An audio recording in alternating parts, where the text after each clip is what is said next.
السلام عليكم ورحمة الله وبركاته.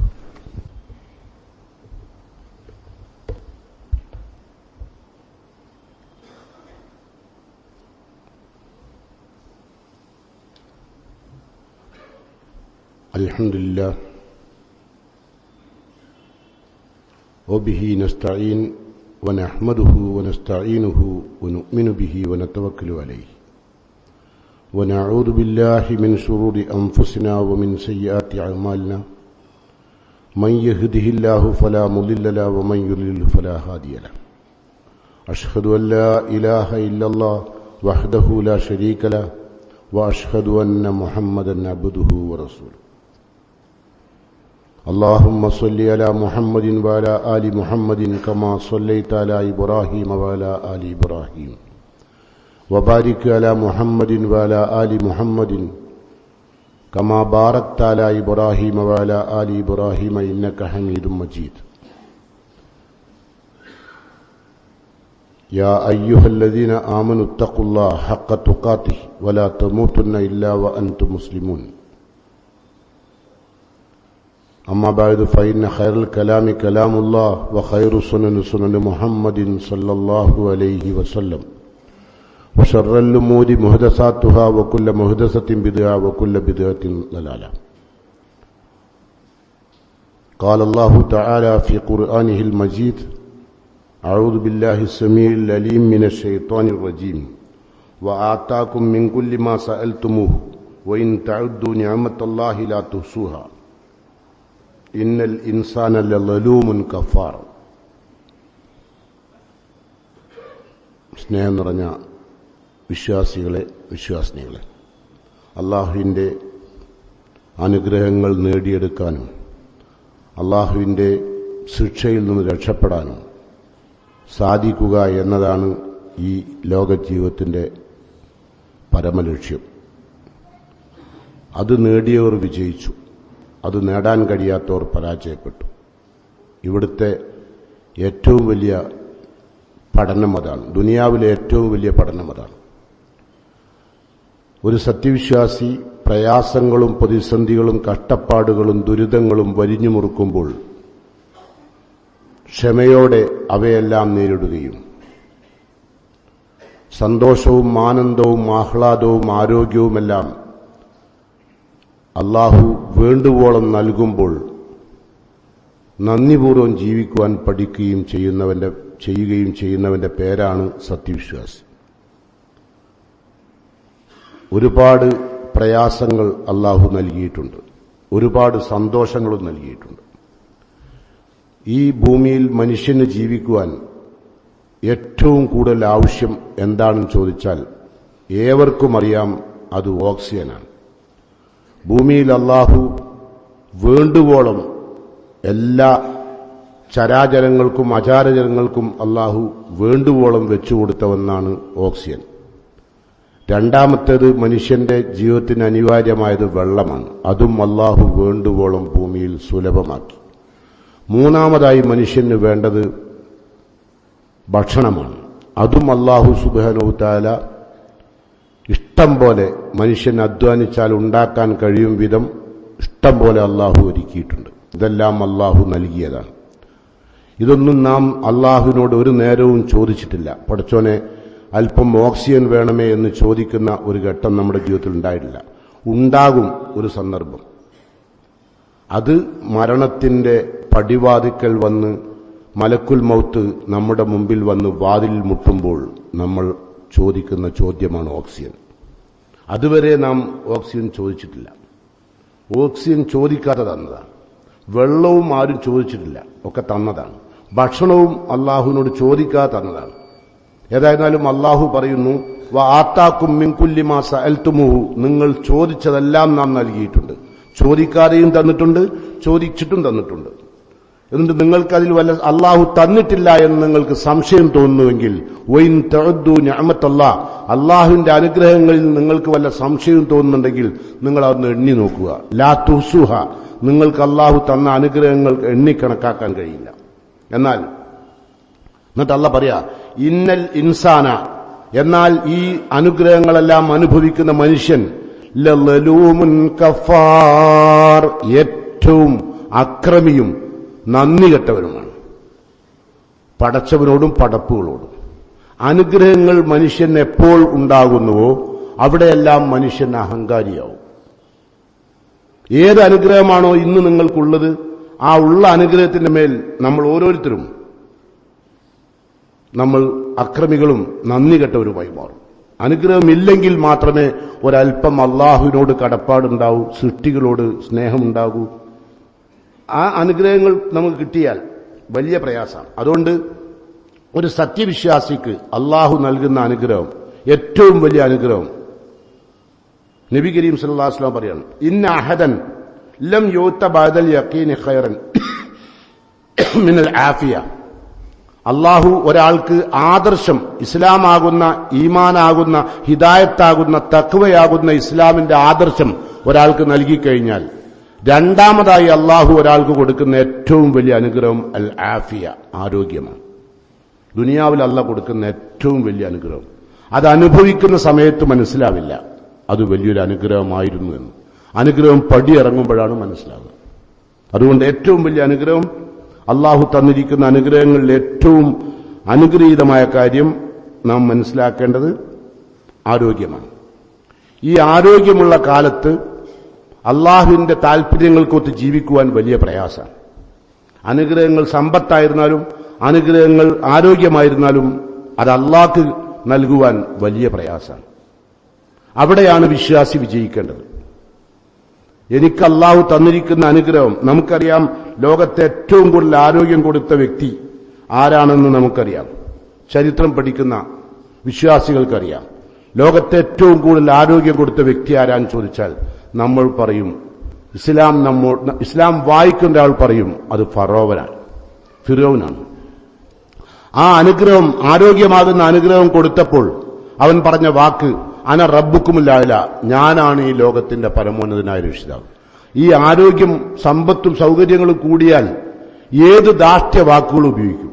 അതിന്റെ ഒരു ഭാഗമാണ് ഫിറൗൻ ഉപയോഗിച്ചത്. അന റബ്ബുക്കുമില്ല, ഞാനാണ് ഏറ്റവും വലിയ രക്ഷിതാവ്, ഈ ലോകത്തിന്റെ പ്രപഞ്ചനാഥൻ ഞാനാണെന്ന് പറയാൻ മാത്രം അവന്റെ അഹങ്കാരം അവന്റെ നേരെ മുഷ്ടി ചുരുട്ടി. ഈ ആയത്തിനെ വ്യാഖ്യാനിച്ചുകൊണ്ട് മുഫസ്സിറുകൾ പറയുന്നു, ഇന്നമാ ഖാല ഖൗലുൽ ഫിറൗൻ, ഫിറൗന്റെ ഈ വാക്ക് ഞാനാണ് രക്ഷിതാവ് എന്ന അന റബ്ബുക്കുമില്ല എന്ന വാക്ക് അത് വരാണ്ടായ കാരണം ലിതൂലിൽ ആഫിയ, ഏറ്റവും വലിയ ആരോഗ്യം അല്ലാഹു അവന് കൊടുത്തുകൊണ്ടാണ്. ലി അന്നഹു ലബിസ 400 സന, അവൻ 400 വർഷം ഫിറൗൻ ഭൂമിയിൽ ജീവിച്ചിട്ടുണ്ട്. 400 വർഷം. നമ്മളെ മാതിരി 60-70 ഒന്നും ആയുർദായിരിക്കല്ല. 400 വർഷം ഭൂമിയിൽ ജീവിച്ച അഹങ്കാരിയായ വ്യക്തിയാണ് ഫിറൗൻ. അതിന്റെ കാരണം പറഞ്ഞത്, ഈ അഹങ്കാരത്തിന്റെ പ്രധാന കാരണം ലിതൂലിൽ ആഫിയ, ഏറ്റവും വലിയ ആരോഗ്യമുള്ള വ്യക്തിയായിരുന്നു. അതുകൊണ്ട് എന്ന് മാത്രമല്ല, ആ മുഫസ്സിറുകൾ തഫ്സീറിൽ പറയുന്നു, ലം യുസ്ദലഹു റൗസുൻ, അദ്ദേഹത്തിന് ഒരു തലവേദന പോലും ഈ 400 വർഷത്തിന്റെ ഇടയിൽ ഉണ്ടായിട്ടില്ല. 400 വർഷത്തിന്റെ ഇടയിൽ ഒരു തലവേദന പോലും ഫിറൗൻ ഉണ്ടായിട്ടില്ല. വലാ യഹുമ്മു ലഹു ജിസ്മ്, ശരീരത്തിന് ഒരു വേദനയോ അല്ലെങ്കിൽ ഒരു പനിയോ ഒന്നും ബാധിച്ചിട്ടില്ല 400 കൊല്ലം വരെ. എന്നിട്ട് അതുകൊണ്ട് റുബൂബിയ, അതുകൊണ്ടാണ് അദ്ദേഹം റുബൂബിയത്ത് വാദിച്ചത്. റബ്ബ് ഞാനാണെന്ന് വാദിക്കാനുണ്ടായ കാരണം, ഒന്ന്, അദ്ദേഹത്തിന്റെ ശരീരത്തിന് ഒരു രോഗാവസ്ഥയും അള്ളാഹു കൊടുത്തിട്ടില്ല. 400 വർഷത്തോളം ആയുർദൈർഘ്യം കൊടുത്തു. ആ 400 വർഷവും അങ്ങേയറ്റത്തെ ആരോഗ്യവും കൊടുത്തു. അതാണ് അദ്ദേഹത്തിന് ഈ രൂപത്തിലാക്കിയത്. അത് നമുക്ക് നൽകുന്ന പാഠെന്താ? അല്പം ആരോഗ്യവും അല്പ സമ്പത്തുണ്ടായാൽ നമ്മൾ അള്ളാണെന്ന് പറഞ്ഞിട്ട് വാദിക്കൊന്നുമില്ല. പക്ഷെ അതല്ലാത്തൊക്കെ വാദിക്കുമോ? കുറച്ച് മുക്കാലും കുറച്ച് ആരോഗ്യം ഉണ്ടായാലും എല്ലാവരും നമ്മളെക്കാൾ ചെറുതാണ്, നമ്മൾ മാത്രം വലുത്. അത് ഓരോരുത്തരുടെ ദർജക്കനുസരിച്ചിരിക്കും. ഇപ്പൊ നിങ്ങളുടെ കയ്യിൽ വന്ന ധനം എത്രയാണോ, നിങ്ങളുടെ ശരീരത്തിന്റെ ആരോഗ്യം എത്രയാണോ. പക്ഷെ നിങ്ങൾ ആലോചിച്ചിട്ട് ഒരു ആരോഗ്യമില്ലാത്ത ഒരു രോഗിയായ മനുഷ്യൻ അഹങ്കാരത്തിന്റെ വാക്ക് ഉപയോഗിക്കലുണ്ടോ? ഏതെങ്കിലും രോഗിയായി കിടക്കുന്ന ഒരു ആശുപത്രിയിൽ കിടക്കുന്ന ഒരാൾ പറയുന്നുണ്ടോ എന്തെങ്കിലും അഹങ്കാരത്തിന്റെ വാക്കില്ല? ആരോഗ്യം ഉണ്ടാവുമ്പോൾ അഹങ്കാരത്തിന്റെ വാക്ക് നിരന്തരമായി വരും. അവിടെയാണ് വിശ്വാസി സൂക്ഷിക്കേണ്ടത്. ഞാൻ വിശ്വാസിയാണ്, എന്റെ ജീവിതത്തിൽ ഇത് വരാൻ പാടില്ല. ഇത് വന്ന ഏറ്റവും വലിയ, ലോകത്തെ ഏറ്റവും വലിയ നിർഭാഗ്യവാൻ, നരകത്തിന്റെ ഏറ്റവും വലിയ അടിയിൽ കിടക്കേണ്ട നിർഭാഗ്യവാൻ ഫറോവയാണെന്ന് വായിക്കുന്നവനാണ് വിശ്വാസി. അതുകൊണ്ട് ശ്രദ്ധിക്കുക. നമ്മുടെ ജീവിതത്തിൽ അള്ളാഹു നമുക്ക് അനുഗ്രഹങ്ങൾ നൽകുമ്പോൾ ഒരിക്കലും നിങ്ങൾ അഹങ്കാരത്തിന്റെ വാചകങ്ങളോ അഹങ്കാരത്തിന്റെ ചിന്തയോ ഉണ്ടാവരുത്. ഇനി ഒരിക്കൽ നബി സല്ലല്ലാഹു അലൈഹി വസല്ലമയുടെ അടുത്ത് ഒരാൾ വന്നിട്ട് പറഞ്ഞു, നബിയെ, ഈ കാലം വരെ ഒരു രോഗവും എനിക്ക് ബാധിച്ചിട്ടില്ല. ഒരു രോഗവും. നിങ്ങളൊക്കെ ചിലപ്പോൾ പറയില്ലേ, ഒരു തലവേദന പോലും കാലം വരെ ഉണ്ടായില്ല, പറയില്ലേ? അങ്ങനെ പറഞ്ഞുകൊണ്ടാവും പറയില്ലേ? നിരന്തരമായി തലവേദന ഉള്ളവനോടാ പറയുന്നത്, സൈനസും ഒക്കെ ഉള്ള ആളോടാ പറയാ, ഇക്കാലം വരെ ഒരു ജലദോഷം പോലും എനിക്ക് വന്നിട്ടില്ല. അത് അനുഗ്രഹമല്ല. അല്ലാഹുവിന്റെ റസൂൽ പറയാണ് അങ്ങനെ പറഞ്ഞപ്പോൾ. സഹാബത്തിനോട് നബി പറയാൻ, മൻ അഹബ്ബ യൻദുറ ഇലാ റജുലി മിൻ അഹ്ലിൻ നാർ, നരകാവകാശിയായ ഒരാളെ നിങ്ങൾക്ക് കാണാൻ നിങ്ങൾ ആഗ്രഹിക്കുന്നുവെങ്കിൽ ഫൽ യൻദുർ ഇലൈഹി, ഈ രോഗമില്ല എന്ന് പറഞ്ഞ ഇവനിലേക്ക് നോക്കിയാൽ മതി. ഓൻ നരകാവകാശിയാണ്. കാരണം രോഗം എന്തിനു തരുന്ന അള്ളാഹു? അനുഗ്രഹങ്ങൾ തരുന്നതുപോലെ തന്നെ രോഗം തരുന്നതിനാ? അള്ളാഹു നമ്മളുടെ പാപങ്ങൾ ഹനിച്ചു കളയാൻ വേണ്ടിയാണ്. അപ്പൊ ഒരു രോഗിന്റെ അടുത്ത് നിങ്ങൾ ഇപ്പൊ ആശുപത്രിയിൽ നിന്നൊക്കെ വന്നോണ്ടാവും ഇപ്പൊ ഈ ജുമാക്ക്, അല്ലെ? ഇവിടെ തൊട്ടടുത്തൊക്കെ ഹോസ്പിറ്റലിലാണ്, ബേബി ഉണ്ട്, മിംസ് ഉണ്ട്, ഇങ്ങനെ ഒരുപാട് ഹോസ്പിറ്റലിൽ വന്നവരുണ്ടാവും. ഒരുപാട് ആളുകൾ ഒരുപാട് സങ്കടവും പേറി ജുമാക്ക് വന്നവരുണ്ടാവും, അല്ലെ? ആ സങ്കടം പേറിയവർ ചിന്തിക്കുക, നിങ്ങളുടെ രോഗിയോട് നിങ്ങൾ പറയുക, അല്ലാഹു സുബ്ഹാനഹു തആല ആ രോഗിയുടെ ഏതൊക്കെയോ പാപങ്ങൾ ഇല്ലായ്മ ചെയ്യാൻ വേണ്ടി അവന് നൽകിയിരിക്കുന്ന അനുഗ്രഹമാണ് രോഗം. അതവനെ പഠിപ്പിക്കുക. അപ്പോൾ സ്വാഭാവികമായിട്ടും അവന് വലിയ സന്തോഷമുണ്ടാവും. കാരണം ആ രോഗത്തെ താങ്ങാനും അതിനുള്ള കരുത്ത് അല്ലാഹു അവന് കൊടുക്കും. ആ നിലക്ക് അവൻ ചിന്തിക്കുമ്പോൾ നമ്മുടെ ജീവിതത്തിൽ ഒരുപാട് പ്രയാസങ്ങൾ ഉണ്ടാവും.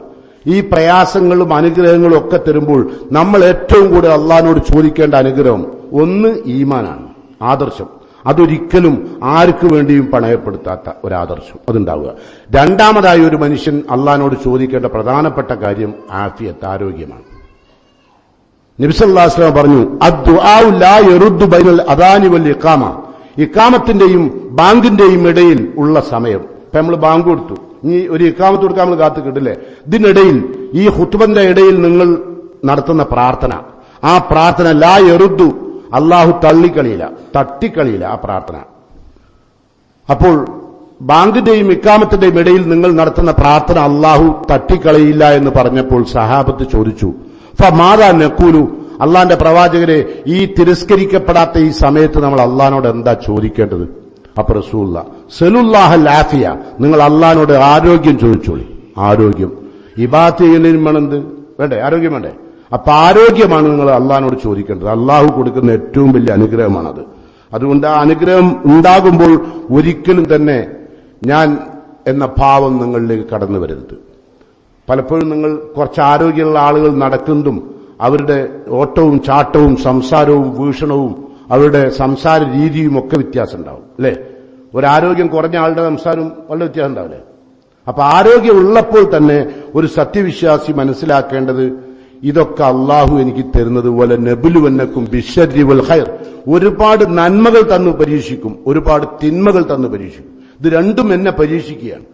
രോഗിയാകുമ്പോൾ ഞാൻ എങ്ങനെ അള്ളാഹുവിന്റെ നേരെ സമീപിക്കുന്നു, ഞാൻ ആരോഗ്യവാനാവുമ്പോൾ ഞാൻ എങ്ങനെ അള്ളാഹുവിനെ സമീപിക്കുന്നു, അള്ളാഹുവിന്റെ നിയമങ്ങളെ എങ്ങനെ ഞാൻ അതുമായി ഇടപെടുന്നു എന്ന് അള്ളാഹു പരീക്ഷിച്ചുകൊണ്ടിരിക്കുകയാണ്. ഈ ബോധം നമുക്കുണ്ടാവണം. ജീവിതത്തിൽ ഒരുപാട് കഷ്ടപ്പാടുകളും ബുദ്ധിമുട്ടുകളും സഹിച്ചിട്ട് സാധാരണ ക്രൈസ്തവ സമൂഹം വിശ്വസിക്കുന്നത് life is A full of trouble എന്നാണ് ക്രിസ്ത്യാനികൾ വിശ്വസിക്കുന്നത്. ജീവിതം എന്ന് പറയുന്നത് ഫുള്ളും ട്രബിളാണ്, കഷ്ടപ്പാടുകളും ബുദ്ധിമുട്ടുകളും തരണം ചെയ്ത് മുന്നോട്ട് പോകണം. ഇസ്ലാമിന്റെ കാഴ്ചപ്പാട് അങ്ങനെയല്ല. ഇസ്ലാം പറഞ്ഞത് life is A full of struggle, അത് സ്ട്രഗിളാണ്, ഒരു പോരാട്ടമാണ്. ജീവിതം എന്ന് പറഞ്ഞാൽ അള്ളാഹുവിന്റെ പരീക്ഷണത്തിന് നേരെയുള്ള പോരാട്ടമാണ്, ഒരു സ്ട്രഗിളാണ്, ട്രബിളല്ല. കേട്ടോ? ഇസ്ലാം അതാ പറഞ്ഞത്. എങ്ങനെ ഖുർആൻ പറഞ്ഞത്? ലഖദ് യാ അയ്യുഹൽ ഇൻസാൻ, അല്ലയോ മനുഷ്യ, ഇന്നക കാദിഹുൻ ഇലാ റബ്ബിക കദ്ഹൻ, നീ റബ്ബിന്റെ പരീക്ഷണത്തിന്റെ പോരാട്ടത്തിൽ കടന്ന് മുന്നോട്ട് പോയിക്കൊണ്ടേയിരിക്കും. കണ്ടോ? ഇന്നക യാ അയ്യുഹൽ ഇൻസാൻ ഇന്നക കാദിഹുൻ, നീ പോരാട്ടം നടത്തുന്നവനാണ്. ഇന്നക കാദിഹുൻ, എങ്ങോട്ട്? ഇലാ റബ്ബിക, നിന്റെ റബ്ബിലേക്ക്. കദ്ഹൻ, ഒരു പ്രത്യേക തരത്തിലുള്ള പോരാട്ടം. അതേതാ പോരാട്ടം? അതാണ് ഈ പോരാട്ടം. ഇത് പരീക്ഷണങ്ങളുടെ നേരെയുള്ള പോരാട്ടം.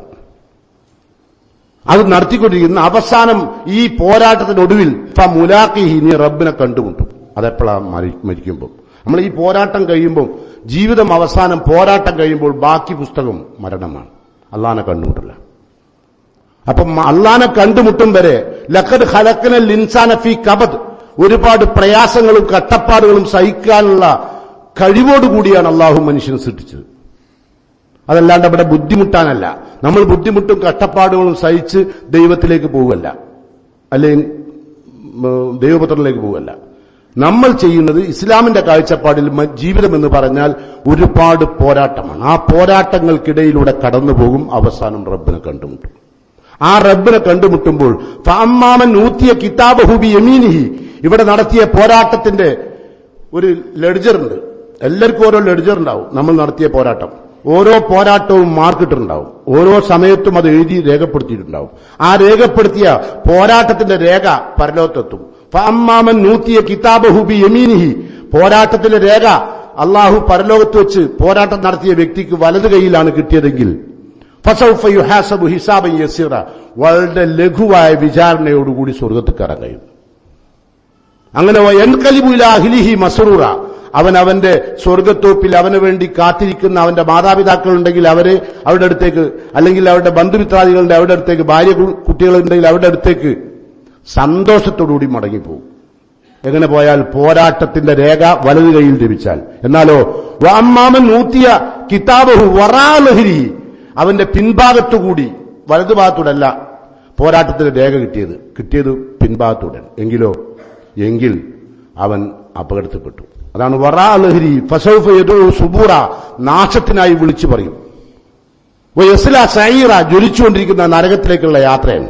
വല്ലാത്ത അപകടമാണ്. അപ്പൊ ഇവിടെ നടത്തുന്ന പോരാട്ടം, ഇവിടെ നിങ്ങൾ വിചാരിക്കേണ്ട, ഈ ഭൂമിയിൽ ഒരു മനുഷ്യൻ പോലും അല്ല ഈ പറഞ്ഞതിനെതിരിൽ ജീവിക്കുന്നില്ല. എന്നും സുഖം ഇല്ല, എന്നും ദുഃഖം അതുമില്ല. രണ്ടും സുഖദുഃഖ സമ്മിശ്രം. അതിലേതാ ഏറ്റവും കൂടുതൽ? നമുക്ക് തന്നത് ഏറ്റവും കൂടുതൽ സുഖാണ് അല്ല, പക്ഷെ നമുക്ക് ഏറ്റവും കൂടുതൽ ബോധ്യപ്പെടുക എന്താ? ദുഃഖാണ്. കാരണം ദുഃഖം ഒരു നേരം അനുഭവിച്ചാൽ ആ ദുഃഖം നമ്മളെ വേട്ടയാടിക്കൊണ്ടിരിക്കും. സുഖം നമ്മൾ എത്ര അനുഭവിച്ചാലും പെട്ടെന്ന് മറന്നുപോകും. അതുകൊണ്ടാണ് മനുഷ്യൻ തന്റെ രക്ഷിതാവിനോട് നന്ദി കെട്ടവനാണ്, അക്രമിയാണെന്ന് പറയാൻ കാരണം. ഇന്നൽ ഇൻസാന ലലൂമുൻ കഫാർ, ഏറ്റവും നന്ദി കെട്ടവനാണ് കേട്ടോ. അപ്പൊ ആ നന്ദി കേടിലേക്ക് നമ്മൾ പോകാൻ പാടില്ല. നമ്മുടെ ജീവിതത്തിൽ നമ്മൾ ശ്രദ്ധിക്കേണ്ട പ്രധാനപ്പെട്ട കാര്യം, അള്ളാഹു എന്തിനാണ് നമ്മെ സൃഷ്ടിച്ചത്? കഷ്ടപ്പാടുകളും ബുദ്ധിമുട്ടുകളും സഹിച്ച് അള്ളാഹുവിനെ കണ്ടുമുട്ടാൻ.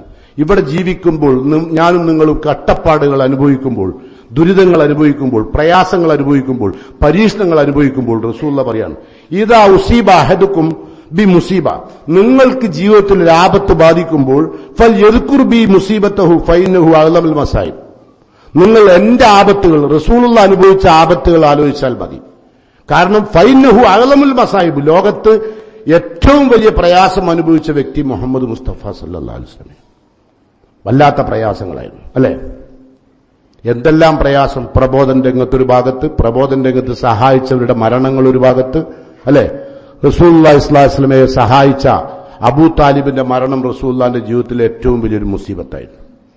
ആ മരണം കഴിഞ്ഞ് മാസങ്ങൾ കഴിഞ്ഞപ്പോൾ ഖദീജ ബീവിയുടെ മരണം റസൂലുള്ളാഹി സ്വല്ലല്ലാഹു അലൈഹി വസല്ലമയുടെ ജീവിതത്തിലെ ഏറ്റവും വലിയ പരീക്ഷണമായിരുന്നു. അള്ളാഹുവിന്റെ അഷ്റഫുൽ ഖൽഖ് റസൂലുള്ളാഹി സ്വല്ലല്ലാഹു അലൈഹി വസല്ലമക്ക് 7 മക്കളാണ് ഉണ്ടായത്. ആ 7 മക്കളിൽ 6 മക്കളും പ്രവാചകൻ സല്ലല്ലാഹു അലൈഹി വസല്ലം ജീവിച്ചിരിക്കുമ്പോൾ മരിച്ചവരാണ്. നബി ജീവിച്ചിരിക്കുമ്പോൾ തന്നെ മരിച്ചവർ 6 ആള്. നമ്മളൊക്കെ പറയില്ലേ, നമ്മളെ മക്കൾ വരെ പോയിട്ട് നമ്മളിവിടെ നിൽക്കുമ്പോൾ നമ്മളെന്താ പറയാ? എന്നെ കൊണ്ടുപോയിക്കൂടായിരുന്ന പടച്ചോനെ പറയില്ലേ? ആപത്തുകൾ നിരന്തരമായി റസൂലുള്ളാഹിനെ വേട്ടയാടുകയാണ്. നമ്മളൊന്നും അത്ര ഉണ്ടായില്ല. കാരണം എന്താ? നബിയോട് ചോദിച്ചു, ഏറ്റവും കൂടുതൽ പരീക്ഷണം ആർക്കാ ഉണ്ടാകുക? റസൂലുള്ള പറഞ്ഞു, അൽ അംബിയാ. പിന്നെയൊന്ന് ചോദിച്ചു സഹാബത്ത്, പിന്നെ ആർക്കാ ഉണ്ടാകുക? അപ്പൊ പറഞ്ഞു സുമൽ ഫൽ അംസൽ. പിന്നീട് അതിനോട് ഈമാനോട് അടുത്ത് നിൽക്കുന്നവർക്ക് ഇങ്ങനെ പരീക്ഷണം കൂടിക്കൊണ്ടിരിക്കും. എത്രത്തോളം അള്ളാഹുമായി ബന്ധമുണ്ട് അതിനനുസരിച്ച് പരീക്ഷണം കൂടുകയാണ്. അപ്പൊ ഈ പരീക്ഷണങ്ങളുടെ നേരെ നമ്മൾ സമീപിക്കേണ്ട സമീപനം, ഒരു ആപത്ത് വരുമ്പോൾ റസൂലുള്ളാഹിനെ ഓർത്താൽ മതി. റസൂലുള്ള അനുഭവിച്ചതുപോലെ ആരും അനുഭവിച്ചില്ല. ഒരു മക്കളുടെ മരണമാണെങ്കിൽ അങ്ങനെ, ശത്രുക്കളുടെ പ്രയാസമാണെങ്കിൽ അങ്ങനെ, ഏതെല്ലാം രംഗത്ത് പ്രയാസം അനുഭവിക്കേണ്ടതുണ്ടോ ആ രംഗത്തൊക്കെ റസൂലുള്ളാഹി സ്വല്ലല്ലാഹു അലൈഹി വസല്ലം പ്രയാസപ്പെട്ടിട്ടുണ്ട്. അത് ആലോചിച്ചാൽ മതി. റസൂലുള്ളാഹിന്റെ പ്രയാസം ആലോചിച്ചാൽ ഇന്ത്യങ്ങളിൽ പ്രയാസം ഒന്നുമല്ല. നമുക്കറിയാം, നമുക്കൊന്ന് 6 മക്കള്, ഇപ്പൊ ചിലപ്പോ നമ്മൾ പറയില്ല ഒരു ആക്സിഡന്റ് ഒക്കെ പറ്റി ഒരു കുടുംബത്തിൽ 6 ആളും മരിച്ചു എന്ന് പറഞ്ഞാൽ ഓന്റെ പടച്ചോനെ ആ 6 മയ്യത്ത് അവിടെ വരുമ്പോ എന്തായിരിക്കും അവസ്ഥ അല്ലെ? നമ്മൾ ചിന്തിക്കൂലേ? റസൂലുള്ളാഹി സ്വല്ലല്ലാഹു അലൈഹി വസല്ലമയുടെ അരുമ മക്കൾ, അതും മുഹമ്മദ് മുസ്തഫ സല്ലല്ലാഹു അലൈഹി വസല്ലം അള്ളാഹുവിന്റെ പ്രവാചകനാണ്. ഖാസിം എന്ന കുട്ടി, അബ്ദുള്ള എന്ന കുട്ടി, സൈനബ് എന്ന കുട്ടി, റുഖിയ എന്ന കുട്ടി, ഉമ്മു കുൽസൂം എന്ന കുട്ടി, സൈനബ് എന്ന കുട്ടി, ഇവരൊക്കെ റസൂലുള്ളാഹി സ്വല്ലല്ലാഹു അലൈഹി വസല്ലമയുടെ കൺമുമ്പിൽ നിന്ന് വിട പറഞ്ഞതാണ്. ജനിച്ച് മാസങ്ങൾക്കുള്ളിൽ ഓരോരുത്തരായി വിട പറഞ്ഞു.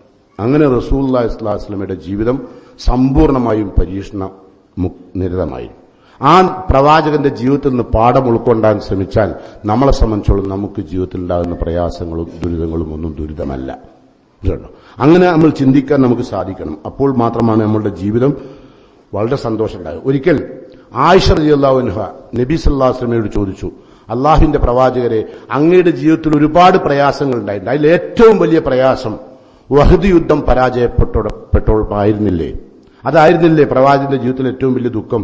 റസൂലുള്ള പറഞ്ഞു, അല്ല, എന്റെ ജീവിതത്തിൽ വഹദ് യുദ്ധത്തിലെ പരാജയമൊന്നും എന്റെ ജീവിതത്തിൽ വലിയ ദുഃഖമല്ല. അതിനേക്കാൾ വലിയ ദുഃഖം ഞാൻ മക്കയിൽ നിന്ന് മാരകമായ പീഡനങ്ങളേറ്റ് എന്റെ സ്വന്തം ബന്ധുക്കൾ, കുടുംബാംഗങ്ങൾ ഉണ്ടല്ലോ, ഉമ്മ കുടുംബമൊക്കെ ഉണ്ടല്ലോ എന്ന് വിചാരിച്ച് ഞാൻ തായിഫിലേക്ക് ഓടിയെത്തി. തായിഫിൽ ഒരുപാട് മരുഭൂമിയിൽ താണ്ടി യാത്ര ചെയ്ത് പട്ടിണി കിടന്ന് ഓടി രക്ഷപ്പെട്ട് തായിഫിലെത്തിയപ്പോൾ തന്റെ കുടുംബക്കാരായ ആളുകൾ മുഹമ്മദ് മുസ്തഫ സല്ലല്ലാഹു അലൈഹി വസല്ലമയുടെ ഈ ആദർശം സ്വീകരിക്കാൻ തയ്യാറില്ലാത്തവർ നബിയെ കല്ലെറിഞ്ഞു. നബിയുടെ കാലിൽ നിന്ന് രക്തം നിർഗളിച്ചു. ആ പ്രവാചകൻ സല്ലല്ലാഹു അലൈഹി വസല്ലമയുടെ നെറ്റിയിൽ നിന്ന് രക്തം വാർന്നുറ്റുറ്റി വീണു. അവസാനം റസൂലുള്ളാഹി സ്വല്ലല്ലാഹു അലൈഹി വസല്ലം അവിടുന്നും ഓടി. അങ്ങനെ ലൈലത്തുൽ അഖബയിൽ ഖർനു സആലിബ് എന്ന് പറയുന്ന ഒരു തോട്ടത്തിൽ നബി സല്ലല്ലാഹു അലൈഹി വസല്ലം ഇരിക്കുമ്പോൾ സങ്കടത്തോടുകൂടി, പ്രയാസത്തോടുകൂടി നബി സല്ലല്ലാഹു അലൈഹി വസല്ലം ഇരിക്കുകയാണ്. തന്റെ ജീവിതത്തിൽ എന്തെങ്കിലും പ്രതീക്ഷയുണ്ടാകുമെന്ന് വിചാരിച്ചവർ പോലും പ്രതീക്ഷ നൽകിയില്ല എന്ന് മാത്രമല്ല, വികൃതി കുട്ടികളെ കൊണ്ട് നബിയെ കല്ലെറിഞ്ഞ് ഓട്ടിക്കുന്ന രംഗം നബിയുടെ ജീവിതത്തിൽ വലിയ സങ്കടമുണ്ടാക്കി. വല്ലാത്തൊരു പരീക്ഷണമായിരുന്നു. ആ സമയത്ത് മലക്കുൽ ജിബാൽ എന്ന് പറഞ്ഞാൽ ഭൂമിയിലുള്ള പർവ്വതങ്ങളുടെ ഉത്തരവാദിത്വം വഹിക്കുന്ന, പർവ്വതങ്ങളൊക്കെ ചിലപ്പോൾ ഭൂമികുലുക്കൊക്കെ ഉണ്ടാകുന്നില്ലേ, അതിന് ഉത്തരവാദിത്തമുള്ളൊരു മലക്കുണ്ട്. ആ മലക്കിന്റെ പേരാണ് മലക്കുൽ ജിബാൽ. ആ നബി സല്ലല്ലാഹു അലൈഹി വസല്ലം ഖർനു സആലിബ് എന്ന തോട്ടത്തിൽ സങ്കടത്തോടെ കരഞ്ഞുകൊണ്ട് ആ രാത്രിയിൽ കഴിഞ്ഞുകൂട്ടിയ രാവ് റസൂലുള്ള ഓർത്തു. ആ സമയത്താണ് മലക്കുൽ ജിബാലും ജിബ്രീൽ അലൈഹിസ്സലാമും, മലക്കുൽ ജിബാലും എത്തി, ജിബ്രീൽ അലൈഹിസ്സലാമും എത്തിയിട്ട് നബിയോട് പറഞ്ഞു, നബി സല്ലല്ലാഹു അലൈഹി വസല്ലമയോട് പറഞ്ഞത്, നിങ്ങളെ കഷ്ടപ്പെടുത്തിയ ഇവരോട്, ഈ തായിഫുകാരോട് കണക്ക് തീർക്കാൻ, നിങ്ങൾ കണക്ക് തീർക്കാൻ പറഞ്ഞാൽ കണക്ക് തീർക്കും, ഇപ്പൊ തീർക്കും. അതിനുവേണ്ടി വന്നവരാണ്. എന്താ, മക്കത്ത് 2 വമ്പൻ മലകളുണ്ട്. ആ 2 മലകളും തായിഫുകാരുടെ നേരെ അള്ളാഹു തകർത്തു എറിയും. അതിനുള്ള സംവിധാനത്തിനാണ് വന്നിരിക്കുന്നത്, നിങ്ങളോ ദ്രോഹിച്ചവരോട് കണക്ക് തീർക്കാൻ. റസൂലുള്ള പറഞ്ഞു, ആ തായിഫുകാരിൽ നിന്ന് ഇനിയും തൗഹീദിന്റെ ആദർശത്തിന്റെ ആളുകൾ അതിൽ നിന്ന് ഇനിയും ഉണ്ടാവേണ്ടതുണ്ട്. സമ്പൂർണമായും അവരാരും മുശ്രിക്കുകളല്ല. അവരുടെ പടച്ചോനെ അവർക്ക് വിവരമില്ലാത്തതുകൊണ്ടാണ്. അല്ലാഹുമ്മ ഗ്ഫിർ ലി ഖൗമി ഇന്നഹും ലാ യഅലമൂൻ, പടച്ചോനെ പുറത്തു കൊടുക്കുക, അവർക്ക് വിവരമില്ലാത്തത് കൊണ്ടാണ് അവരെന്നെ ഇത്രമാത്രം ദ്രോഹിച്ചതെന്ന് പറഞ്ഞുകൊണ്ട് റസൂലുള്ള ക്ഷമ കൈകൊള്ളുകയാണ്. അപ്പോൾ നമ്മളുടെ നേരെ വരുന്ന പരീക്ഷണങ്ങളുടെ നേരെ നമ്മൾ കാണിക്കേണ്ടത് ക്ഷമയാണ്. ഒരുപാട് പരീക്ഷണങ്ങൾ ജീവിതത്തിൽ ഉണ്ടാവും. ഖുർആൻ പറഞ്ഞു ചെയ്തിട്ടുണ്ട്, വല നബ്ലുവന്നകും ബിശൈഇൻ മിനൽ ഖൗഫി വൽ ജൂഇ വനഖ്സി മിനൽ അംവാലി വൽ അൻഫുസി വസ്സമറാത്തി വബശ്ശിരിസ് സാബിരീൻ. നാം നിങ്ങളെ പരീക്ഷിക്കും, വല നബ്ലുവന്നകും ബിശൈഇൻ, ഒരുപാട് കാര്യങ്ങൾ വെച്ചുകൊണ്ട്. എന്തൊക്കെ? മിനൽ ഖൗഫ്, ശത്രുഭയം. ലോകത്ത് മുസ്ലിങ്ങൾക്ക് ശത്രുഭയം.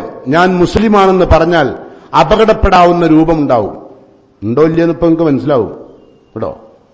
ഇപ്പൊ ഒരു യുദ്ധം എങ്ങാനും ഉണ്ടായി നോക്കണം, പാകിസ്ഥാനും ഇന്ത്യയായിട്ട്, അപ്പൊ നിങ്ങൾക്ക് മനസ്സിലാവും ഖൗഫ് കൊണ്ട് എങ്ങനെ പരീക്ഷിക്കുകയാണ് ഉണ്ടോ. അപ്പൊ നിങ്ങൾ എന്ത് പറയും? മുസ്ലിമാന്ന് പറയുമോ?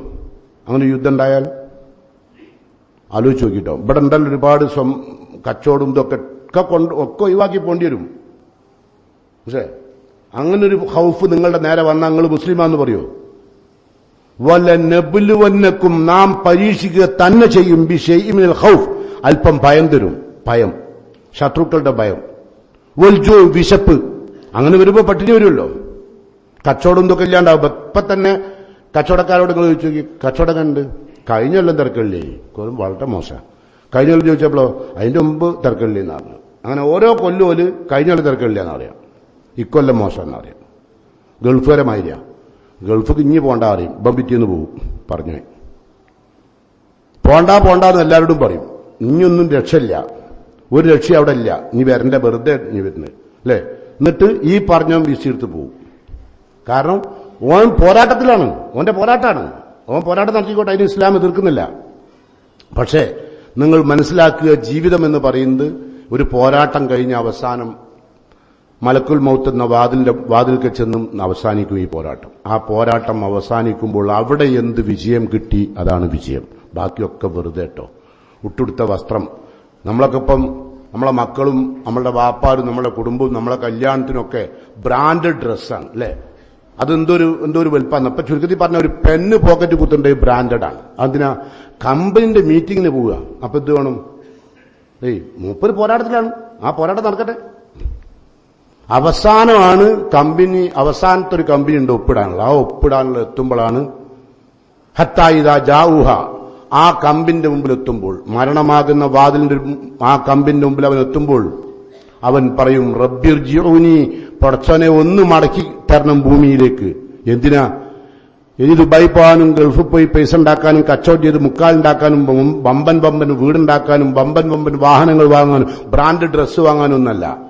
ലഅല്ലി അഅമലു സാലിഹൻ, ഒരല്പം സൽക്കർമ്മം ചെയ്യാൻ ചെറിയ സമയം മതി. അള്ളാഹിനോട് യാചിക്കും. അള്ളാഹ് ആയിക്കോട്ടെ അറിയോ? ഇല്ല, അള്ളാഹ് തരൂല. അള്ളാഹ് പറയും ലൻ യുഅഖിറല്ലാഹ്, അള്ളാഹ് പിന്തിക്കൂല. ഇദാ ജാ അജലുഹ, അവധി വന്നാൽ, ആ ഡേറ്റ് ടൈം വന്നാൽ, നമ്മളുടെ വാതുക്കൽ വന്ന് മലക്കുൽ മൗത്ത് മുട്ടിക്കഴിഞ്ഞാൽ പിന്നെ ഒരു സെക്കൻഡ് അള്ളാഹ് അവധി തരില്ല. അപ്പോഴാണ് സങ്കടപ്പെടുക. ആ സങ്കടപ്പെട്ട് പോകുന്ന ആളുകളുടെ മയ്യത്ത് കണ്ടാൽ അറിയാം ഇതെങ്ങനാ പോയത്. നമ്മളൊക്കെ വീട്ടിൽ മയ്യത്ത് എടുത്തു കെട്ടിയിട്ടുണ്ടാവല്ലോ. അപ്പൊ കണ്ടാൽ അറിയാം ഇദ്ദേഹം ഇത് ചോദിച്ചു പോയതാണോ, പടച്ചോനെ ഒരു സെക്കൻഡ് തരൂലാന്ന് കേട്ടു പോയതാണോ, അത് ശരിക്കും ബോധ്യപ്പെടും. അതുകൊണ്ട് ശ്രദ്ധിക്കുക, നമ്മൾ ജീവിതത്തിൽ ഏറ്റവും കൂടുതൽ അള്ളാഹുവുമായി ബന്ധപ്പെട്ടുകൊണ്ട് ക്ഷമാപൂർവ്വം ജീവിക്കുവാൻ പഠിക്കുക. അള്ളാഹു പറയുന്നു, വബശ്ശിരി സ്വാബിരീൻ. ഈ പോരാട്ടങ്ങൾക്കിടയിൽ അള്ളാഹുവിന്റെ പരീക്ഷണങ്ങൾ പല തരത്തിൽ വരും. സാമ്പത്തിക ഞെരുക്കം തരും, ശാരീരിക ഒരുപാട് വേണ്ടപ്പെട്ട ആളുകളുടെ മരണം, പെട്ടെന്നുള്ള മരണം, ഇതൊക്കെ പരീക്ഷണം. ആ സമയത്തൊക്കെ വബശ്ശിരി സ്വാബിരീൻ, അവിടെയെല്ലാം ക്ഷമയെന്ന് പറയുന്ന ഏറ്റവും അനുഗ്രഹീതമായ സ്വഭാവം ജീവിതത്തിൽ പകർത്തിയവർ, അവർക്ക് സ്വർഗമുണ്ടെന്ന് സന്തോഷവാർത്ത അറിയിച്ചാൽ അവർക്ക് ആ സ്വർഗം. അപ്പൊ പോരാട്ടത്തിനൊടുവിൽ, ഓരോ പോരാട്ടത്തിനൊടുവിൽ അവസാനിക്കേണ്ടത് ക്ഷമയിൽ അവസാനിക്കുക, എങ്കിൽ വിജയമുണ്ടാവും. നമ്മൾ നടത്തിക്കൊണ്ടിരിക്കുന്ന ഓരോ പോരാട്ടവും, ഇപ്പൊ കച്ചവടം ചെയ്ത് പരാജയപ്പെടാൻ ക്ഷമിക്കുക, വിവാഹം ചെയ്തു പരാജയപ്പെട്ടിട്ടുണ്ടാവാം, ക്ഷമിക്കുക. ആണും പെണ്ണും ഓരോ പോരാട്ടമാണ്, ഓരോ പ്രായത്തിനനുസരിച്ചുള്ള പോരാട്ടം നടത്തിക്കൊണ്ട് ആ പോരാട്ടത്തിൽ ഒരുപാട് പരാജയങ്ങളും വിജയങ്ങളും ഉണ്ടാവും. എന്നാൽ 90% പരാജയം ഉണ്ടാകുക. ആ പരാജയം യഥാർത്ഥത്തിൽ അതിനോട് പോരാട്ടം നടത്തി ക്ഷമയോടെ പോരാടുന്ന വിശ്വാസികളായി മാറുക. എങ്കിൽ അള്ളാഹുവിന്റെ പ്രവാചകന്റെ സഹാബത്ത് മഹാനായ ഉമർ റളിയല്ലാഹു പറഞ്ഞു, വജദ്നാ ഫി ഐസിനാ ഫി സബ്ർ, നമ്മൾ നമ്മുടെ ജീവിതത്തിന് ആനന്ദം കണ്ടെത്തിയത് ക്ഷമയിലാണ്. ഉമർ റളിയല്ലാഹു അൻഹു പറയാം, ഞങ്ങളൊക്കെ ജീവിതത്തിൽ ആനന്ദം കണ്ടത് ക്ഷമയിലാണ്. അതുകൊണ്ട് ക്ഷമിക്കാൻ പഠിക്കുക. ഒരു ചെറിയ സംഭവം നമ്മളുടെ ഓർമ്മക്കുറിപ്പിലേക്ക് നൽകുകയാണ്. 22 രാഷ്ട്രങ്ങളുടെ ഖലീഫയായിരുന്ന ഹാറൂൻ അൽ റഷീദ് അദ്ദേഹം ഒരിക്കൽ തന്റെ സദസ്സിലുള്ള ആളോട്, പണ്ഡിത സദസ്സിലുള്ള ആളോട് പറഞ്ഞു, അദ്ദേഹം പണ്ഡിതന്മാരുടെ വാക്ക് ശ്രദ്ധിക്കുന്ന രാജാവായിരുന്നു, ഖലീഫയായിരുന്നു. അദ്ദേഹം പറഞ്ഞു, ഈളിനി എനിക്ക് ചില ഉപദേശം തരണം പണ്ഡിതന്മാരോട്. അപ്പോൾ ഒരു പണ്ഡിതൻ എഴുന്നേറ്റ് നിന്നിട്ട് ഒരല്പം വെള്ളം ഒരു പാത്രത്തിലെടുത്തു, ഒരു ഗ്ലാസ്സിൽ വെള്ളം എടുത്തു. എന്നിട്ട് ഖലീഫയോട് പറഞ്ഞു, ഈ വെള്ളം, ഖലീഫയുടെ ജീവിതം ഇപ്പോൾ അവസാനിക്കുകയാണ്, അവസാനിക്കാതിരിക്കണമെങ്കിൽ ഈ വെള്ളം നിങ്ങൾ കുടിക്കാൻ കിട്ടിയാൽ രക്ഷപ്പെടാം. ഈ ഒരു അവസ്ഥ നിങ്ങൾക്ക് വന്നാൽ ആ വെള്ളം കിട്ടാൻ നിങ്ങൾ ഏത് പോരാട്ടമാണ് നടത്തുക, എന്ത് പോരാട്ടം നടത്തുക? നിങ്ങൾ ആലോചിച്ച് നോക്കൂ, അവസാനത്തെ ഒരു തുള്ളി വെള്ളം വായിലേക്ക് എത്തിക്കിട്ടാൻ ആഗ്രഹിക്കുന്ന ഒരു രംഗം, ഏതാ രംഗം എന്നൊക്കെ ഓർത്താവും, മനസ്സിലായോ? വല്ലാത്ത രംഗാണ് ഒരു തുള്ളി വെള്ളത്തിന് മോഹിക്കുന്ന രംഗം, മനസ്സിലായോ? അപ്പൊ ആ സമയത്ത് അത് കിട്ടാതെ ഒരാൾ തടയുന്നു, ആ വെള്ളം തടയുന്നു ഒരു ടീം നിങ്ങൾക്ക്. ആ വെള്ളം കിട്ടാൻ നിങ്ങൾ എന്ത് ചെയ്യും? അദ്ദേഹം പറഞ്ഞു, എന്റെ രാഷ്ട്രങ്ങളുടെ പകുതി ഞാൻ അതിനുവേണ്ടി ചെലവഴിച്ചാലും ആ വെള്ളം ഞാൻ വാങ്ങും. ശരി. അപ്പൊ അദ്ദേഹം പറഞ്ഞു, ഈ വെള്ളം നിങ്ങൾക്ക് കിട്ടി, പകുതി രാഷ്ട്രം നിങ്ങൾ കൊടുത്ത് പോരാടി ആ വെള്ളം കുടിച്ചു, നിങ്ങളുടെ ജീവൻ നിലനിന്നു. പക്ഷെ ഈ വെള്ളം അകത്ത് എന്ന വെള്ളം മൂത്രമായി പുറത്തു പോകുന്നില്ല. എന്തു ചെയ്യും? കുടിക്കാൻ ഇല്ലാത്തതിനേക്കാൾ പ്രയാസമാണ് മൂത്രം പോകേണ്ടെന്നാൽ. അറിയോ? ഇതൊക്കെ പരീക്ഷണ. നമ്മളെന്ത് പറയും? മൂത്രത്തിൽ കല്ല് അറിയും. മൂത്രത്തിൽ കല്ല് അറിയാം എളുപ്പം. ഇത് വരാത്തവനക്ക് വന്നവനോട് മൂത്രത്തിൽ കല്ലുണ്ടോ ചോദിച്ചു നോക്കണം. അത് വന്നവനോടെ എന്റെ മൂത്രത്തിൽ കല്ലുണ്ടോ അത് ചോദിച്ചു നോക്കണം. അപ്പൊ വിവരം അറിയും. ഈ ഇതിലിരിക്കുന്നതിൽ ഇപ്പൊ എത്രയോ ആൾക്കാരുണ്ടാവും. എനിക്ക് നിങ്ങളെ കാണാൻ പൂതിയായിട്ട് വന്നതായി ഈ ആഴ്ച. കഴിഞ്ഞ ആഴ്ച വരാൻ പറ്റാത്തതുകൊണ്ട് ഇങ്ങനെ അവസാനം വരെ നിങ്ങളെ കണ്ട് മരിക്കുമെന്ന് എന്റെ പൂതി. അതുകൊണ്ട് ഏതാട്ടെ, ഞാൻ പറയുന്നത്, ഹാറൂൻ റഷീദിനോട് വീണ്ടും ചോദിച്ച ചോദ്യം, ഈ വെള്ളം കുടിച്ചിട്ട് മൂത്രമൊഴിക്കാൻ കഴിഞ്ഞില്ലല്ലോ ചോദിച്ചു. അപ്പൊ അദ്ദേഹം പറഞ്ഞു, ആ മൂത്രമൊഴിക്കാൻ വേണ്ടി എന്റെ പകുതി രാഷ്ട്രവും കൂടി ഞാൻ ചെലവഴിക്കും. അപ്പൊ നിങ്ങൾ ഇത്രയും കഷ്ടപ്പെട്ടുണ്ടാക്കിയ ഈ രാഷ്ട്രങ്ങളുടെ എല്ലാം വില അള്ളാഹു നൽകിയ ഒരു തുള്ളി വെള്ളത്തിന്റെയും ഒരു മൂത്രം പോകുന്നതിന്റെയും വില മാത്രമേ നിങ്ങളുടെ അധ്വാനത്തിനുള്ളൂ എന്ന് രാജാവ് മനസ്സിലാക്കണം. നിങ്ങൾക്കെന്ത് മനസ്സിലായി? എന്തോ മനസ്സിലായോ? മനസ്സിലായിട്ടുണ്ടാവും എന്ന് വിചാരിക്കുന്നത്. ആൾതാമസമുള്ളവർക്ക് മനസ്സിലാവും, അല്ലാത്തവർക്ക് ഹാറൂൻ റഷീദ് വെള്ളമേറ്റി നമുക്കെന്താ ബന്ധം? നമ്മൾ ഹാറൂൻ റഷീദ് എന്താ അയാളെ മൂത്രമേറ്റ് നമുക്കെന്താ ബന്ധം ചിന്തിക്കും അല്ലെ? ചിന്തിക്കുന്നവർക്ക് മനസ്സിലാവും, ഒരു തുള്ളി വെള്ളത്തിന്റെ വില പോലും 22 രാഷ്ട്രങ്ങളുടെ ഖലീഫയായ അദ്ദേഹത്തിന്റെ സമ്പത്തിന് ആ തുള്ളി വെള്ളത്തിന്റെ നിലവാരം ഉണ്ടായിരുന്നില്ല. പോട്ടെ, നിങ്ങളുണ്ടാക്കിയ മുഴുവൻ സമ്പത്ത്, ഹാറൂൻ റഷീദ് അടക്കട്ടെ, നിങ്ങളിപ്പോ ഉണ്ടാക്കിയ മുഴുവൻ സമ്പത്തും ഷോപ്പുകളും ഒക്കെ മരണത്തിന്റെ സമയത്ത് നിങ്ങൾക്കൊരു രോഗം വന്നു, ഇപ്പോൾ ഒരു മണിക്കൂറിന്റെ ഉള്ളിൽ യാത്ര പോകും. ഒരാൾ വന്നിട്ട് പറയുന്നു, ഞാൻ നിങ്ങൾക്ക് ആരോഗ്യവും നിങ്ങളുടെ രോഗമുക്തിയും നൽകാം, നിങ്ങളുടെ ഷോപ്പും ഇപ്പൊ നിലവിലൊക്കെ എനിക്ക് എഴുത്ത് ചോദിച്ചാൽ നിങ്ങൾ എന്ത് പറയും? അത് ഉറപ്പ് കണ്ട് ഞാൻ തരാറിയും അല്ലേ? പറയില്ലേ? ആ സമ്പത്തൊക്കെ. അപ്പൊ ആ സമ്പത്തിന്റെ വില എത്രയേ? അപ്പൊ സമ്പത്തിനല്ല വില കൽപ്പിക്കേണ്ടത്, ജീവിതത്തിൽ അള്ളാഹുവിന്റെ മൂല്യങ്ങൾക്ക് വില കൽപ്പിച്ച് ഒരു ക്ഷമയോടുകൂടി ജീവിതം ഒരു പോരാട്ടമാണെന്ന് മനസ്സിലാക്കി ജീവിക്കുക. അള്ളാഹു സുബ്ഹാനഹു തആല അനുഗ്രഹങ്ങൾ നൽകുമ്പോൾ അള്ളാഹുവിനോട് നന്ദി കാണിക്കുവാനും അള്ളാഹു പരീക്ഷിക്കുമ്പോൾ ക്ഷമയോടെ അതിനെ നേരിടുവാനും സാധിക്കുന്ന യഥാർത്ഥ വിശ്വാസികളിൽ അള്ളാഹു എന്നെയും നിങ്ങളെയും ഉൾപ്പെടുത്തി അനുഗ്രഹിക്കുമാറാകട്ടെ.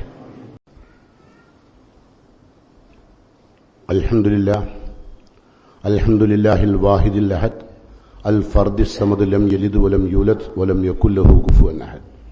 അയ്യുഹൽ ഇഖ്വാൻ വൽ അഖ്വാത്ത് ഊസിക്കും സാനിയൻ വ ഇയ്യായ ബിത്തഖ്വല്ലാഹ്. സഹോദരന്മാരെ, സഹോദരികളെ, ഒരിക്കൽ കൂടി അള്ളാഹുവിന്റെ വിധിവിലക്കുകൾ സൂക്ഷിച്ച് ശ്രദ്ധിച്ച് ജീവിക്കണമെന്ന് എന്നോടും നിങ്ങളോടും ഒരിക്കൽ കൂടി വസിയത്ത് ചെയ്യുന്നു, ഉപദേശിക്കുന്നു. അനുഗ്രഹങ്ങൾ ധിക്കാരത്തിലേക്ക് പോകാതിരിക്കാൻ ഓരോ വിശ്വാസിയും ഓരോ സമയവും ശ്രദ്ധിക്കുക. എനിക്ക് അള്ളാഹു തന്നിരിക്കുന്ന അനുഗ്രഹങ്ങൾ, അതിൽ ഞാൻ ധിക്കാരിയായിട്ടുണ്ടോ? ഏതെല്ലാം സന്ദർഭങ്ങളിൽ ഞാൻ ധിക്കാരിയായിപ്പോയി എന്ന് ചിന്തിക്കുക. എന്ന് ചിന്തിക്കുമെന്ന് ഞാൻ വിചാരിക്കുന്നു. ഭാര്യമാർ ചിന്തിക്കുക, ഞാൻ ധിക്കാരിയായോ? എനിക്ക് ഭർത്താവിനെ കിട്ടി, സൗഭാഗ്യവും സൗകര്യങ്ങളും വന്നപ്പോൾ ഞാൻ ധിക്കാരിയായിട്ടുണ്ടോ എന്ന് ഭാര്യമാർ ചിന്തിക്കുക. ഭർത്താക്കന്മാർ ചിന്തിക്കുക, എനിക്ക് ജോലിയും പണവും ഒക്കെ വന്നപ്പോൾ ഞാൻ ധിക്കാരിയായിട്ടുണ്ടോ എന്ന് ചിന്തിക്കുക. ധിക്കാരം നരകത്തിലേക്കുള്ള വലിയ വാതിലാണ്, ശ്രദ്ധിക്കുക. പിന്നെ ഇവിടെയും പോവും അവിടെയും പോവും. ഇവിടെയും കിട്ടൂല ഒന്നും. ഇവിടെ സമാധാനം കിട്ടുമോ? ധിക്കാരിക്ക് കിട്ടുമോ? ധിക്കാരിനെ ആരെങ്കിലും ഇഷ്ടപ്പെടുമോ? ധിക്കാരി ആരും ഇഷ്ടപ്പെടില്ല. അതുകൊണ്ട് ധിക്കാരി ഭൂമിയിലും ഇഷ്ടപ്പെടാത്തവനായി അള്ളാന്റെ മുമ്പിൽ തീരെയും ഇഷ്ടപ്പെടാത്തവനാവും. അതുകൊണ്ട് സൂക്ഷിക്കുക, ശ്രദ്ധിക്കുക. ഒന്ന് വിലയിരുത്തി നോക്കിയാളി, എന്തെങ്കിലും വന്നുണ്ടോ നോക്കാലോ, നോക്കിക്കൂടെ, എന്തിട്ടുണ്ടോ ശ്രദ്ധിക്കുക. ഒരിക്കൽ നബി കരീം സല്ലല്ലാഹു അലൈഹി വസല്ലം തങ്ങളുടെ അടുത്ത് ഒരാൾ വന്നിട്ട് സഹാബിയായ അബ്ദുല്ലാഹി ഇബ്നു അബ്ബാസ് റളിയല്ലാഹു അൻഹു വന്ന് പറഞ്ഞു,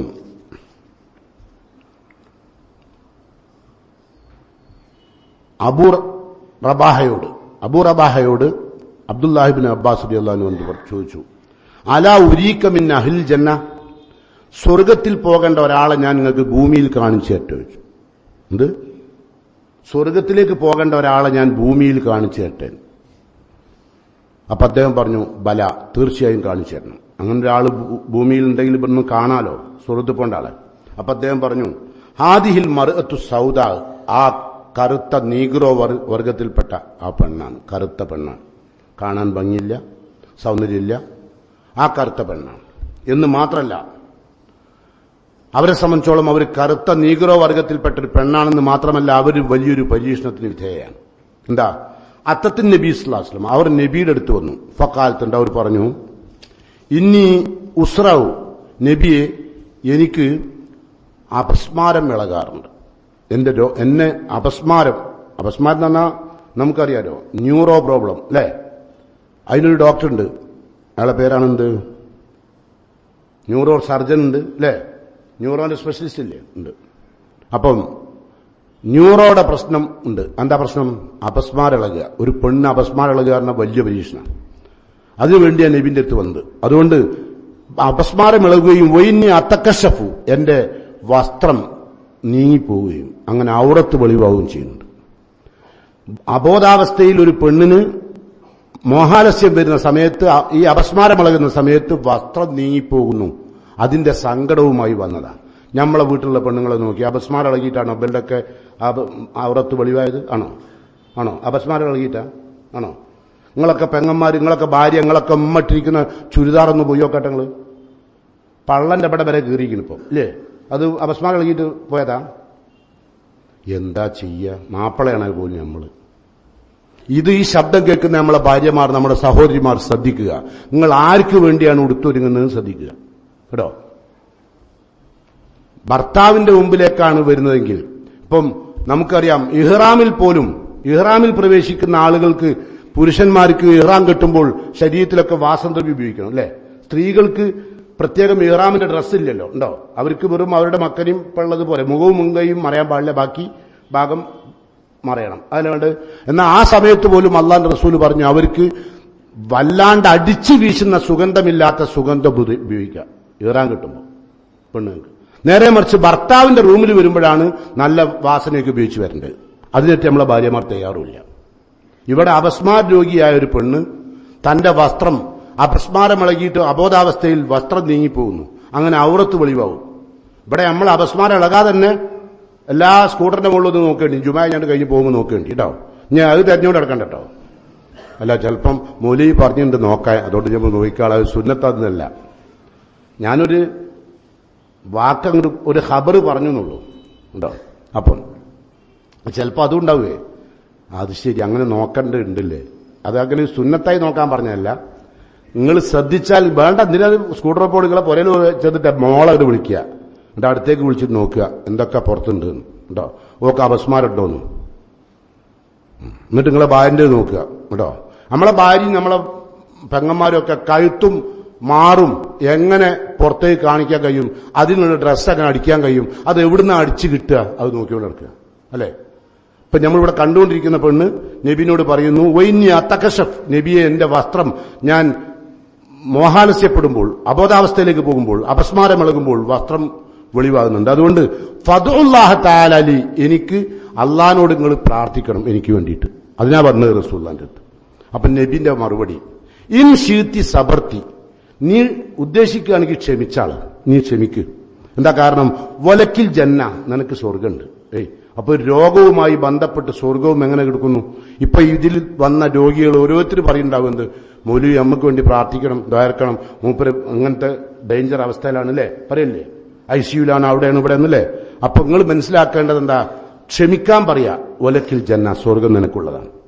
വൈൻ ശീത്തി, നീ ഉദ്ദേശിക്കുകയാണെങ്കിൽ ദഅഉത്തുല്ലാഹ തആല അൻ യുആഫിയക്, നിനക്ക് ആഫിയത്താവാൻ, നിന്റെ രോഗം മാറി നിനക്ക് ഈ വിഷമാവസ്ഥ നീങ്ങാൻ വേണ്ടി നീ ഉദ്ദേശിക്കുകയാണെങ്കിൽ അള്ളാഹിനോട് പ്രാർത്ഥിക്കുക, ക്ഷമിക്കുകയാണെങ്കിൽ അതാ നല്ലത്. അപ്പൊ അവര് പറഞ്ഞ മറുപടി, സ്വർഗം മുന്നിൽ കണ്ടു. അപ്പൊ അവര് പറയാ ഫഖാൽത്ത്, അവര് പറഞ്ഞു, അസ്ബിറു നബിയെ, എങ്കിൽ ഞാൻ ക്ഷമിച്ചോളാം, എന്റെ രോഗം മാറണ്ട, എനിക്ക് സ്വർഗം മതി. നമ്മളോട് ചോദിച്ചാലോ, നിങ്ങൾക്ക് രോഗമുണ്ട്, ക്യാൻസറാണ്, 3 മാസം കൂടി ഏറിയ ഉണ്ടാവുള്ളൂ, നിത്യവും മെലിഞ്ഞ് തീർന്നുകൊണ്ടിരിക്കുകയാണ്, മെഴുകുതി തീരുമ്പോൾ തീരുകയാണ്. അപ്പം വന്നിട്ടൊരാൾ പറയാണ്, നിങ്ങൾ ക്ഷമിച്ചോളി, സ്വർഗം നിങ്ങൾക്കുണ്ട്, രോഗം മാറാനേക്കാൾ നല്ല അതാണ്. എനിക്ക് രോഗം മാറുക വേണ്ട, എനിക്ക് സ്വർഗ്ഗമൊന്നും വേണ്ട. ഇപ്പൊ ഇവിടെ സ്വർഗ്ഗം അല്ല എന്താ പറയാ? കാരണം നമ്മൾ അള്ളാനെ അറിഞ്ഞിട്ടില്ല. അള്ളാരാ നമുക്കറിയില്ല. അതുകൊണ്ടല്ലേ നമുക്ക് അള്ളാന്ന് പറയുമ്പോ പേടിയുണ്ടോ? ഉണ്ടോ? ഇല്ല. ഇടിയെട്ടിയാലോ പേടിയാ. എന്താ കാരണം? ഇടിയെട്ടിയ പേടി എന്താ കാരണം? എന്താ? അതിന്റെ ഭവിഷ്യത്ത് എന്താ നമുക്കറിയാം. മിന്നൽ ഇപ്പൊ തട്ടും, അപ്പൊ നമുക്ക് പേടിയാവും. അള്ളാ അറിയുമ്പോ ആ മിന്നൽ വരുന്ന പേടിയൊന്നുമില്ല. ഉണ്ടോ? നിങ്ങൾ കൊലായിരിക്കുമ്പം ബാങ്ക് കൊടുത്ത് നിങ്ങൾക്ക് പേടിയുണ്ടോ? ഇല്ല. കൊലായിരിക്കുമ്പോൾ മിന്നെറിഞ്ഞാലോ, ഭയങ്കര മിന്നെറിഞ്ഞാലോ കഞ്ഞിനുള്ള ആയോജിച്ചിട്ട് അടുക്കളയ്ക്ക് പോകും. കഞ്ഞികളെ പിടിക്കാൻ പോവല്ല, പേടിച്ചിട്ട് പോയതാണ് അല്ലേ? അപ്പം എന്താ നിങ്ങൾക്ക് മനസ്സിലായത് പറ്റിയിരുന്ന്? അള്ളാന്റെ റസൂൽ പറയാം, നീ ഉദ്ദേശിക്കുകയാണെങ്കിൽ ക്ഷമിച്ചോ, അതാ നല്ലത്, സ്വർഗം തരാം. അല്ല സൗഖ്യം വേണം, അതിനുവേണ്ടി പ്രാർത്ഥിക്കണോ എങ്കിൽ ഞാൻ അങ്ങനെ ചെയ്യാം. ഫക്കാൽ തൗള പറഞ്ഞു, ഇനി അത്തക്കശഫു, അള്ളാന്റെ റസൂലെ എന്റെ വസ്ത്രം ഇങ്ങനെ വ്യവസ്ഥയുണ്ട്, വല്ലാണ്ട് ഔറത്ത് വെളിവാകുന്നുണ്ട്. അതുകൊണ്ട് ഫദുല്ലാഹ് തആല അല്ലാ തക്കശഫ്, എന്റെ വസ്ത്രം നീങ്ങിപ്പോകാതെ ഔറത്ത് വെളിവാകാതിരിക്കാൻ മാത്രം അള്ളാഹിനോട് പ്രാർത്ഥിച്ചാൽ മതി. രോഗം ഞാൻ സഹിച്ചോളാം, കാരണം എനിക്ക് സ്വർഗം ഉണ്ടല്ലോ. അങ്ങനെ രോഗം ഞാൻ സഹിച്ചോളാം, എനിക്ക് ആ രോഗത്തിന് സ്വർഗമുണ്ട്.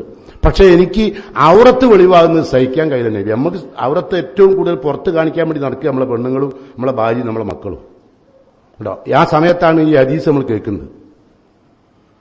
ജുമായിട്ടാണ് ചെന്നോട്ടൊന്ന് നോക്കേണ്ടി, എന്നിട്ട് കയ്യിൽ നിന്ന് അത്ര തീ കൊടുത്താളി, എന്നിട്ട് മര്യാദക്കുള്ളത് വാങ്ങിക്കൊടുക്കും കേട്ടോ. നാട്ടിൽ കുഴപ്പമില്ലാണ്ടിരിക്കണമെങ്കിൽ ഓരോരോ ആൺകുട്ടികൾ അവിടെ പിടിച്ചേർച്ച് ഇവിടെ കൊന്ന്, അവിടെ പിടിച്ചേർച്ച് അവിടെ കൊന്ന്, ഇവിടെ തെങ്ങിൻ തോപ്പിൽ കുഴിച്ചിട്ട് എന്നൊക്കെ പറഞ്ഞ് വെറുതെ വായിക്കല്ല. നമ്മളൊക്കെ ഭാര്യമാരും പെങ്ങന്മാരുമാണ് അതിന്റെ ആൾക്കാർ കേട്ടോ. മുസ്ലിം എന്നുള്ള നിലക്ക് നമുക്ക് അതേപ്പറ്റി അഭിമാനം കൊള്ളാൻ, ഇസ്സത്തോടുകൂടി പറയാൻ, ഞാനൊരു മുസ്ലിമാണെന്ന് പറയാൻ സാധിക്കും വിധം കുടുംബത്തെ ശരിയാക്കിയെടുക്കുക. അങ്ങനെ അവസാനം അള്ളാഹുവിന്റെ റസൂൽ പറയാണ്, ഫദഅലഹ, ഞാൻ അവളുടെ വസ്ത്രം നീങ്ങിപ്പോകാതിരിക്കാൻ വേണ്ടി അള്ളാഹുവിനോട് പ്രാർത്ഥിച്ചു. ആ പ്രാർത്ഥന അള്ളാഹ് കബൂലാക്കി. പിന്നീട് അവർക്ക് അപസ്മാരം ഉണ്ടായിട്ടുണ്ട്, പക്ഷേ അവരുടെ ഔറത്ത് വെളിവായില്ല. അള്ളാഹുവിന്റെ റസൂൽ പ്രാർത്ഥിച്ചു. ഇനി ഇങ്ങനെ പരീക്ഷണങ്ങളൊക്കെ വരുമ്പോൾ ക്ഷമയോടുകൂടി ജീവിച്ച സ്വർഗം ഉണ്ടല്ലോ. സ്വർഗത്ത് കയറുമ്പോഴോ അള്ളാഹ് എന്താ പറഞ്ഞത്? മലക്കുകൾ പറയും, നമ്മൾ സ്വർഗത്ത് കയറുമ്പോൾ, സലാമുൻ അലൈക്കും ഉദ്ഖുലുൽ ജന്ന, നിങ്ങൾക്ക് സമാധാനമുണ്ട്, നിങ്ങൾക്ക് സ്വർഗത്തിൽ പ്രവേശിക്കാം. കാരണം ബിമാ സബർത്തും, നിങ്ങൾ ക്ഷമിച്ചതിനാൽ. അപ്പം ക്ഷമയാണ് സ്വർഗത്തിൽ കയറാനുള്ളൊരു വഴി.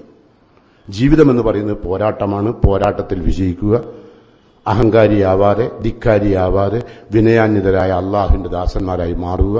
നമ്മളുടെ മനസ്സിൽ അഹങ്കാരവും അഹംഭാവവും ഉണ്ടെങ്കിൽ പുറത്ത് കളയാൻ നമ്മൾ അള്ളാഹുവിനോട് പ്രാർത്ഥിക്കുകയും പ്രവർത്തിക്കുകയും ചെയ്യുക.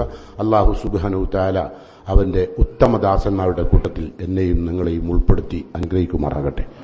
മരണം പുൽകുമ്പോൾ സ്വർഗം കൊണ്ട് സന്തോഷവാർത്ത അറിയിക്കപ്പെട്ടുകൊണ്ട് ഭൂമിയിൽ നിന്ന് വിട പറയാൻ അള്ളാഹു എന്നെയും നിങ്ങളെയും അനുഗ്രഹിക്കുമാറാകട്ടെ. മാരകമായ പരീക്ഷണങ്ങളിൽ നിന്ന് അള്ളാഹു എന്നെയും നിങ്ങളെയും കാത്തു രക്ഷിക്കുമാറാകട്ടെ. മാരകവും ഭീകരവുമായ രോഗങ്ങളിൽ നിന്ന് അള്ളാഹു രക്ഷിക്കുകയും ക്ഷമയോടുകൂടി അതിനെല്ലാം നേരിടുവാനുള്ള ഈമാൻ അള്ളാഹു നമുക്കെല്ലാം പ്രദാനം ചെയ്യുമാറാകട്ടെ. നമ്മുടെ കുടുംബത്തിലും നമ്മുടെ ജീവിതത്തിലുമുണ്ടാകുന്ന ഒട്ടനവധി പ്രയാസങ്ങളിൽ, പരീക്ഷണങ്ങളിൽ ഈമാനോടുകൂടി ഈമാന്റെ കരുത്തോടെ, ക്ഷമയുടെ കരുത്തോടെ അതിനെല്ലാം നേരിടാനുള്ള ശക്തിയും പ്രാപ്തിയും അള്ളാഹു എനിക്കും നിങ്ങൾക്കും നൽകുമാറാകട്ടെ. ആരോഗ്യം സദാ നൽകിക്കൊണ്ടിരിക്കുന്ന, വലിയ ആരോഗ്യം തടസ്സപ്പെടാത്ത ഒരവസ്ഥയിലേക്ക് മരണം വരെ മറ്റാർക്കും ഒരു ബാധ്യതയുമാവാതെ, മക്കൾക്കോ ഭാര്യക്കോ ആർക്കും ഒരു ബാധ്യതയാവാതെ ഭൂമിയിൽ പ്രയാസമില്ലാതെ ജീവിച്ചു മരിക്കാൻ അള്ളാഹു എന്നെയും നിങ്ങളെയും തുണക്കുമാറാകട്ടെ. പ്രാർത്ഥന കബൂൽ ചെയ്യുന്നവരുടെ മുത്തക്കങ്ങളിൽ അള്ളാഹു എന്നെയും നിങ്ങളെയും ഉൾപ്പെടുത്തി അനുഗ്രഹിക്കുമാറാകട്ടെ. കീറി മുറിക്കുന്ന രോഗങ്ങളിൽ നിന്ന് അള്ളാഹു എന്നെയും നിങ്ങളെയും കാത്തു രക്ഷിക്കുമാറാകട്ടെ. അല്ലാഹുമ്മ ഗ്ഫിർ ലിൽ മുഅ്മിനീന വൽ മുഅ്മിനാത്ത് അൽ മുസ്ലിമീന വൽ മുസ്ലിമാത്ത് അൽ അഹ്യാഇ മിൻഹും വൽ അംവാത്ത് ഇന്നക മുജീബു ദഅവാതി യാ ഖാദിയൽ ഹാജാത്ത്. അല്ലാഹുമ്മ അജിർനാ മിനൻ നാർ, അല്ലാഹുമ്മ അജിർനാ മിനൻ നാർ, അല്ലാഹുമ്മ അജിർനാ മിനൻ നാർ. റബ്ബനാ ആതിനാ ഫിദ് ദുനിയാ ഹസന വഫിൽ ആഖിറതി ഹസനതൻ വഖിനാ അദാബൻ നാർ. ആമീൻ.